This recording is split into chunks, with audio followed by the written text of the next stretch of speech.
kind of wanted to film you guys in on this problem I'm having with the Honda. And after doing a deep dive onto Reddit last night, I realized a lot of people have this problem with the 2021 Honda Civic Type R. Sorry, the video I know is such crummy quality, but it has everything to do with the car radio. So if I have my phone just used as a Bluetooth, it's fine. I don't notice any problems. But as soon as I use the cord to hook up my phone to Apple CarPlay and put the maps on the screen, I would say every time 5 to 10 minutes into driving, it just completely shuts off. It shuts off. And sometimes it doesn't come back on the whole drive. I'm just sitting in silence, which is cool, but sometimes I want to listen to music.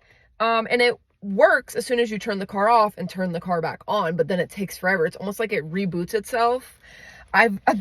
This is something I thought about bringing up to the dealer along with the gear grindage. It seems to me it's almost not worth it. I don't know. Everyone is saying online that like they've reported the gear grindage in their Type R and their crappy car radio, and the dealerships have literally like done nothing. They're just like, yeah, we know it's a problem. Like, we don't really know how to fix it. I don't know how true that is. I haven't taken my car in yet. I have free oil changes, so I'm going for an oil change probably the next couple weeks. And I'm just going to ask them all that stuff because is it worth it to like drop my car off and leave it there? Now, let's get into the honesty. Someone's comment in the Reddit thread had me screaming at 1 a.m. They had written, if I had not owned a WRX prior to having this car, I'd be disgusted. And I totally relate. I think the Subaru STI had the same crappy entertainment system, car radio. I have to say in the FK8, the speakers are way better in here. When the sales guy was in the passenger seat, because I took it on a test drive, when he was like, okay, the car's yours, you can put everything in the car, like he sat with me and like showed me everything. He turned the sound system on. We both looked at each other and I was like, ah! Because it sounds so good in here. The Subaru STI sounded like cheap Bluetooth, plasticky sound. There was no bass to it. This is definitely, I'm enjoying it. And Apple CarPlay isn't a huge deal to me. I always Bluetooth. The only time it sucks is when I need to charge my phone. So I'm like, okay, I have to plug my phone in to charge it. So I don't know. Maybe I need to reset everything.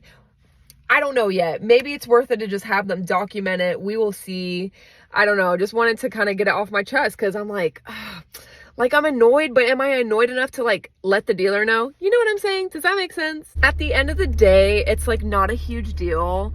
I never bought a Type R because of the sound system. I never was like, oh, I need to buy a Honda Civic Type R because it'd be booming. Like, no, that's just not the case. Brother and sister had Hondas. They all bought aftermarket sound systems because they're just not known for that. I do have to say, when I knew that I was like going to be in the Type R today, like I got so excited and I loved my Subaru. I will always have love for Subaru STIs. But I remember I was just like so anxious to get in that car. I'm like, oh, I'm like nervous to drive today, but not in the Honda. Like, I feel complete opposite. Like, that's how I know I just made the right decision. Like, it was the right move.